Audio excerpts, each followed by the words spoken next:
my watch. So can you keep my watch? In your hand. Swimming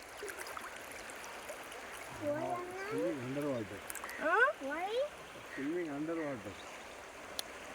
Because I don't want to keep it. I don't want my watch to get gone. The watch is not waterproof like Nana's camera. You don't keep your hand underwater. If you want, move it up and keep. Or keep the right hand. Or keep this hand. Go that side, Tomma. What do you want to swim? Tell me. Something on the water. You have to put the strap. You know what